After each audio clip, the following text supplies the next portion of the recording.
Hey YouTube, this is going to be a quick video about silver and your significant other. I know I'm married, and when I first started stacking silver, that was something my wife and I had to talk about was, if we had room in our budget for that and what that would look like. And at first my wife was a little skeptical, and it took a little bit of convincing to convince her that it was the right move. And I'm happy to say now that after 3.5 years of stacking, she's on board and she understands. But at first she was a little hesitant. So I just want to talk about some things that helped us to get to the point where we trusted it and where we both were on board. So if you're having a hard time or you just want to talk to your significant other about stacking, here's kind of some things that I found helpful when my wife and I spoke about it, and as we've talked more about it through the years. So the first point I think that it's important to make, if you're going to sell your significant other on metals, is not to think of it as buying.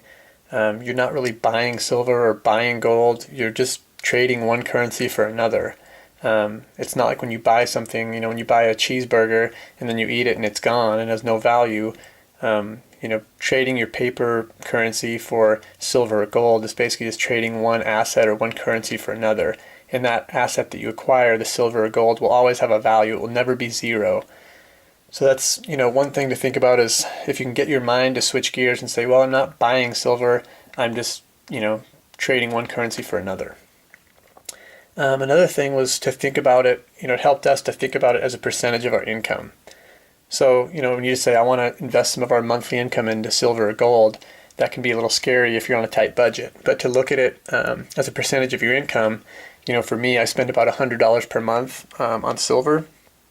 And so my wife and I looked at it, and for us, that's about a little bit, just right around 2% of our monthly income. So if you think about it like it's 2%, that's not a huge chunk of your income. And for us too, when we first decided we were going to do this, we cut down on our bills and trimmed our bills back so that we could do it without really noticing it as much from our budget. And I'll do another video about that as well, about ways to trim your budget down to find ways to get more silver. But for us, 2% of our monthly budget, that seems a lot less scary. Another thing to talk about is just how that silver or gold can be part of your savings account or your savings portfolio. For us, we put money every month into a savings account. We put extra money every month into our mortgage, and we put a little bit of money into silver. So for us, it's just a way to diversify kind of our savings portfolio. Not just having all of it in savings or having all of it into your house or another asset or having all of it in metals. It's good, I think, to have some diversity, and that's just another way to kind of diversify your savings. Another thing that helped, I think, with my wife was letting her know what the end goal was. For us, we want to eventually get to the point where we have at least 1,000 ounces of silver and at least 10 ounces of gold. And at that point, when we've reached that goal, I think we'll have enough to sell that or most of it off and pay for our house. We've been paying extra to try to get our mortgage down. And when we get to the point where we've got 1,000 ounces of silver and 10 ounces of gold, obviously it's depending on what the prices of those metals are, but we think we'll have enough at that point to pay off the remaining balance of our mortgage and be debt-free by the time we're 40. So that is something that is kind of a selling point if you can keep the end goal in mind of why you're stacking that metal. The last thing is just kind of selling the peace of mind.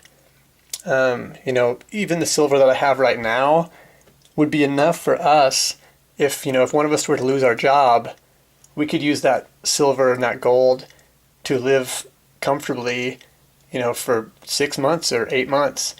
And if we, we're conservative, maybe more.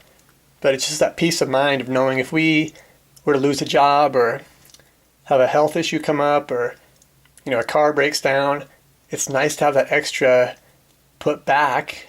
Within an hour, I could go to my local coin shop and turn some of that silver or gold into cash for a car or doctor bills or whatever.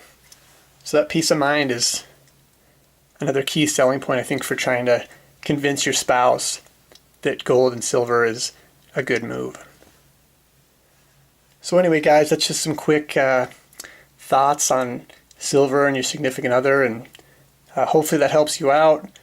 I appreciate you guys watching. Take care. God bless.